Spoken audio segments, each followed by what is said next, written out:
Welcome back. On today's video, I want to do a quick tutorial on how to use Google Maps to find a highly rated restaurant in any area. Now, most of you may know how to do this, but the funny thing is I find very few people actually do it. So let's jump right in.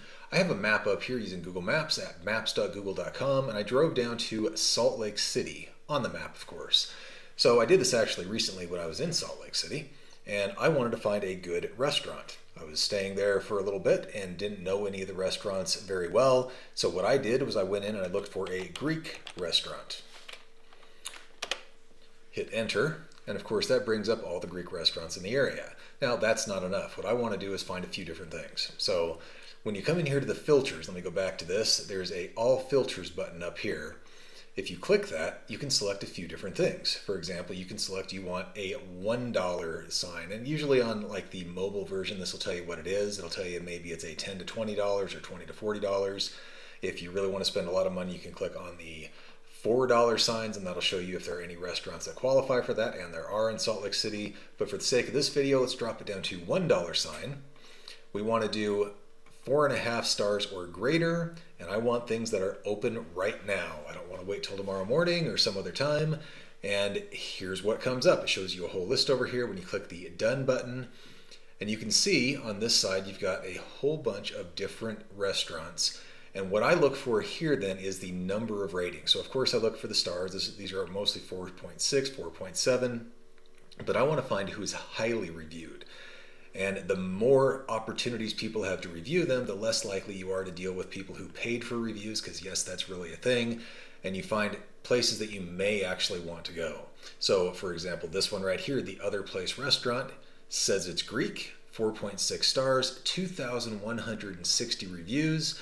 And then I'm going to do a little bit of due diligence by coming in and taking a look at it. So let's take the reviews. And when I come down to the reviews, what I want to find out is what have people looked at. And I'm also going to sort by the newest. I don't want just to take Google's most relevant, which is what they usually show you, because who knows what that includes. But I want to take the newest.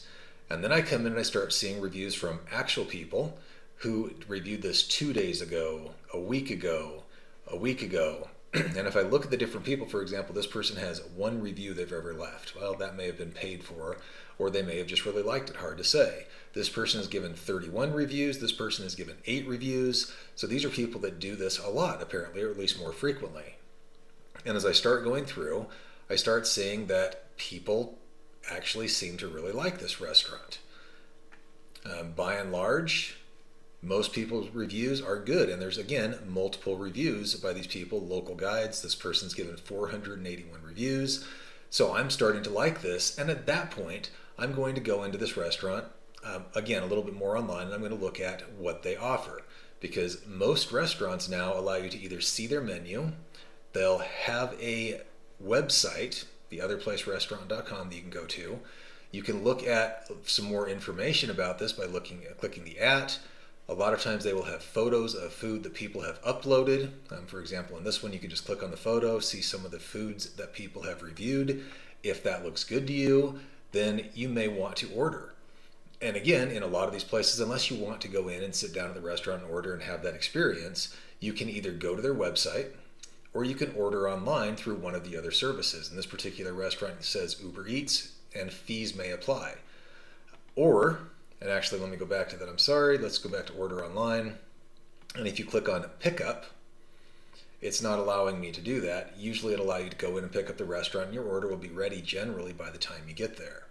You can also go to their website and generally place an order directly on their website.